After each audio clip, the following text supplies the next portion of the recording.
that? Why do you have to cut like that for 5 minutes and then bring back? Why? No organization, no leadership, no seriousness, no excellence in everything that we do. Nothing. Nothing. Nothing. No excellence in Africa. What kind of leadership is this? What kind of country are we living in, man? It's better to live in the jungle, but rather living in the city and having these issues. It's better to live in the jungle. I'll use a candle, I'll use some kerosene, whatever, and I'll be able to live.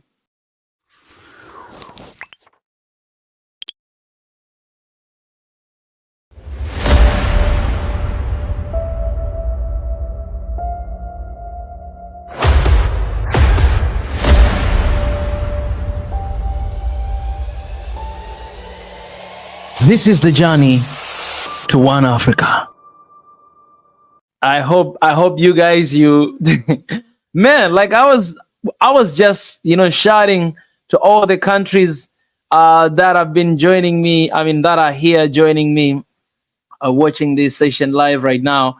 And, at that very moment, they just took electricity. This is the big problem right now. In a single day, they cut electricity, sometimes even 10 times. In a single day, guys, it's a disaster right now where I am. It's a disaster. It's a huge disaster. And I know guys on TikTok, you can barely see me, right? You guys, like, I think they don't have an option to turn off the camera. So TikTok, you guys keep seeing me. And on Instagram and X, I know you guys will just hear my voice and all the stuff, so it'll be kind of like a podcast kind of thing. But all in all, it's good, man. They took away electricity, so my internet is actually connected to electricity. So the internet as well, it's off. So I had to buy another internet very quick, to buy internet in my phone, and then I connected with these devices, and now I'm able to, and it's been going on for a long time right now, and they don't seem like they're gonna change it anytime soon. So guys, this is one of the trouble we have in Africa. If you decide to move in Africa, just know that you're gonna be living in the darkness like this, like where I am right now. If you're watching me on TikTok, I think you'll be seeing only my teeth and my eyes, all right, because it's too damn dark where I am right now, and I don't like it. All the African countries I went to, I've seen the same issue. I've seen the same struggle. So imagine, we cannot even get right with electricity. We're still struggling with electricity in our countries, and we think about starting a war right now. This is ridiculous. All right, we cannot even handle electricity. We can't even get electricity, which is basically the basic need to human being right now. Do you know how much money we're losing every single minute when electricity is gone like this? Do you know who makes profit when there's no electricity? Those oil companies. And most of them are foreign companies, and most of them are owned by the leaders, politicians. Those are the ones that makes money when there's no electricity. And some of them, they jeopardize this situation. So over and over and over again, in Africa, we don't have electricity. Electricity is just gone like that. Not because you cannot afford it, no, but because few people, they benefit from this darkness. While you're struggling with your business, you cannot make money because there's no electricity. Someone else is making money because they're using what? Because they're using, they have oil company, they're selling the generators. So we have to buy generators and produce electricity. But the country has electricity. We pay for it every single time. And every single time when electricity is gone and then come back, some of the devices are burning. So imagine in the country that I am right now, in a day, more than 10 times, just come and go every time. And right now it's normal. Guys, it's normal right now. Everybody has complained and it's normal. It's kind of like normal right now, not having electricity. This is not the Africa we want. This is not the Africa we deserve. This is not a place where we can develop our countries and develop our people. This is not where we can raise our children and the next generation. Living in this darkness, do you think I'm happy? Nobody's happy in the continent because so many business, they're not going forward. So many people are losing a lot of money while few people are making millions of money because they own oil companies and they own all these generators. This is not right, and we must talk against it. The whole entire country cannot have issues like this. This is 21st century. What kind of issues is this? This is 21st century. Man, this thing is annoying me so very much. More than 10 a day, man. It could be more than 10 times. Yesterday, I had to sleep because electricity went off. I did not want to sleep. I love working. I work at night, but I had to go to bed because no internet, no electricity. How are you going to work? How are you going to do anything? And this is what happened in Africa. It's annoying. And we must talk about these things because it's way too much. It's way too much. I don't see leaders leading Africa. That's why I call them politicians, because this is way too much. We can't do our jobs. We can't do our things. Nobody can take us serious because of things like this. And you want to compete in the international level, you can't even get right with electricity in your country. For God's sake. Electricity, no. Food, no. Water, no. Clean water, no. Safe water, no. Man, what are you going to get right, Africa? What are you going to get right? This is not normal. But we believe that this is normal. And we have accepted this reality, but this is not normal. It cannot be normal. It can never be normal, and we cannot accept it. This is not normal, and we should not accept it. We should not say yes to this. We should not embrace this. It's not normal. We cannot accept it. Africa, we cannot accept this. This is not normal. It cannot be normal. It's too much. It's too much. What we lose because of the absence of electricity is too much compared to what we can gain with electricity. And it's electricity.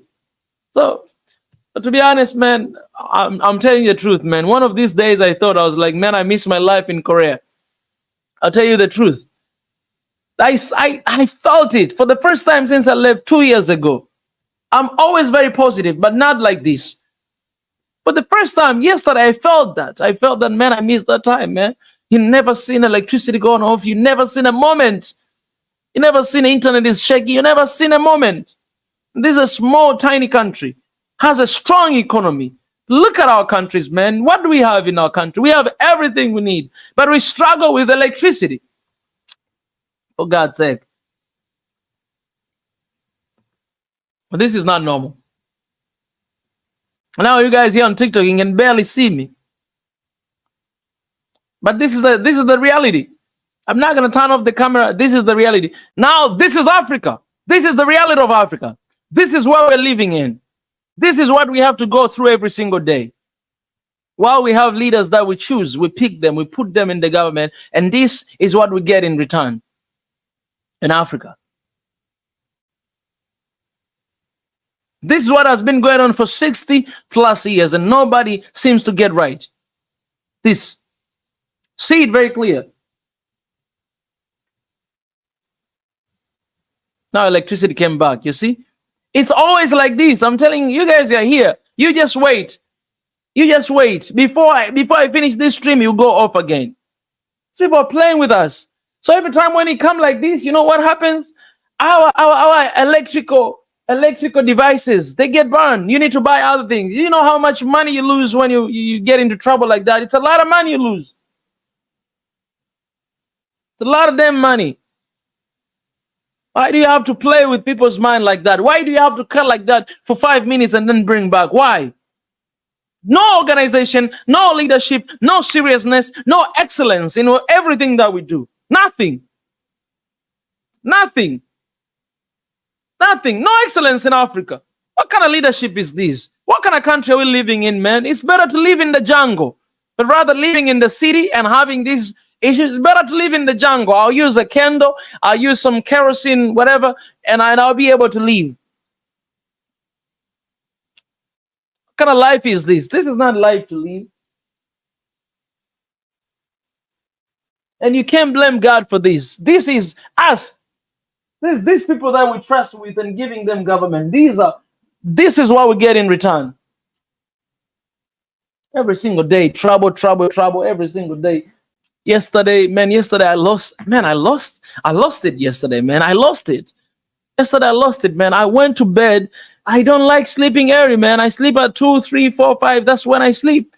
But yesterday, I had to sleep at 10 p.m., man. I'm going to bed. Man, I'm just disappointed, man. I'm like, man, what kind of country is this? That's how I live with that thing. I'm living with that. Yes, we cannot have everything right. I understand. Everything cannot be perfect. I understand, but there's a priority. There must be priority in the country. There must be priority in Africa. That our people must have clean water. Our people must have electricity. Our people must have food. Because, man, when electricity is gone off in the hospitals, you know how many deaths are happening because of short like this? Because when this is happening, it needs to change to another electricity. And that 1 second or those 5 or 1 minute of changing from electricity to I can't even talk. Do you know how many lives are dying? How many people are dying just because of losing electricity like this? Do you know how many lives you could lose? But we don't think about that. They just say that our situation is there must be priority in the country, and you must hold that to a high standard. We must make sure that, you know what, for the next 50 years, electricity is never gonna go off. You can't tell me electricity is going off because of A, B, C, D. Man, you've been running this country for a while. You have everybody everywhere. You have expertise everywhere. You did not think about something going wrong with electricity. You did not think for a second that something might go wrong and we might lose it. You did not think that these tools and these machines that we're using are going to be depreciated one time and we're going to need to change the new one. You did not think about that. I don't care what is going to happen, but the truth must remain truth. And these people has to hear the truth. This is too much. It is too much. Right now, this electricity went off. This is not the first time for today. I guess it's like the 5th time or something. Just going on anytime. Like it's like somebody just want to turn off now, turn off, now turn on. Man, we pay for this electricity. We do it. We pay for it. We pay for everything. Do you know how many laws are coming, man? Something like that. Anyways, that was not the topic I'm going to talk about here today. I was just introducing the countries that are joining here, but this issue is too much in here right now, and we must talk about it. And then, you know, I'll come back to talk about it, just that topic. I need to come and talk about it, that this is ridiculous. And if your country in Africa has the same issues, let's join our problem together and talk about it and address this issue of electricity. So I heard you talking about electricity and, you know, obviously infrastructure is one of the frustrations that we have on the continent. Yeah. And, you know, I have a fascination with, you know, countries like China, because, you know, the infrastructure is amazing. You know, one thing you can say about the Chinese is they are amazing builders of things, you know, but what is the difference between the Chinese and the people of Africa? The only difference is they know how to build things. It's just technological know-how. It's not that they have some sort of physical or biological difference between us. So, you know, I guess as a solution to the problem you articulated is that, you know, there needs to be an effort of what I call knowledge transfer. You know, like when you join a job, when you join a new company, you don't know everything about the company. Someone has to show you, like, teach you how to, you know, the ways of the job. You know, there needs to be an effort of gaining this technological know-how. All we need to do is train a lot of engineers. You know, that doesn't take a lot of money. You know, the technology exists for remote learning. You know, you can have professors and engineers train a lot of people in those specialties on the continent. And, you know, over time, you will see an effect of innovation. You know, I went to school in Kenya and Uganda. And one of the things I remember is the kids were very, very good in maths and sciences. You know, all you need to do is just train them, and then the innovation will just take care of itself. I don't know what you think about that. I don't think it's a hard thing to do. For example, if the president of Uganda was to, you know, if we were to go and put an incentive to have German professors or Chinese professors come and just teach an army of kids, software engineering, civil engineering, we can do these things. And I don't know, am I crazy? Is this a far-fetched idea? I don't see why our leaders haven't done this. You just need to train the people, and the innovation will take care of itself. We don't need money. We don't need grants from the World Bank. You know, show us how to build a dam. Show us how to build electrical systems that can supply. I mean, it's 2024. You shouldn't have blackouts the way you were describing. It's madness. Yeah. You're right, brother. Like 1,000% you're right. I agree with you. And I'm with you on that. The same question, I have it all the time. Like, it doesn't seem complicated thing to be done. It seems very easy and very simple to me. But I mentioned this at the beginning when I was when just electricity went out. I said there are a few people who will benefit from what is happening. People who will benefit from the blackout are oil companies and generators company, and most of them are owned by few individuals. Most of them, they're in the system. So if there's a blackout, that means for them it's an opportunity to get a lot of benefit, a lot of money, because people, they're gonna buy generators, people, they're gonna use oil, they're gonna use gasoline to run them, and as a result, they make a lot of money. But if we have stable electricity from January to December, that means these guys, they're losing some source of income from whatever that they think of. And that is very clear, because we know the people who are owning these companies here in the country and some of the countries in Africa. This cannot be an issue. Like, it cannot be something like, brother, like, if you are here right now, like, everybody's talking about this because it's way too much. Like, you could stay for 30 minutes and then it's out. It's out for 30 minutes and then it's coming back. And then again, the same thing. Man, I went to church. We every single time, you just, the electricity is gone. You need to stop. You need to turn on generator, and then it's up. Then you need, man, like, it happens all the time. And nobody says nothing. Like, nobody says nothing. People, they can just talk like here and there. And if you ask them, kind of answers, they're going to give it to you. They're going to be like, the machines, they were used too much during the last regime. And now, they depreciated. So we're trying to change it. How long are you going to change that? For the whole year? Because it has been like that the whole year. It's been like that more than 1 year right now. You don't know the priority of the country. You don't know even what they're dealing with. You don't know. But another thing, election is about to come, I think, in 1 year from now. So basically, sometimes what politician does is that nearly the time of election, they'll be like, we're going to solve the issue of electricity. They create a chaos and bring about the solution. They have a solution already, but they wait until the time you elect them or right before that, and then they'll bring about solution. And people will forget about everything and they just vote. And then after they get in, the same issue, the same thing, over and over and over again.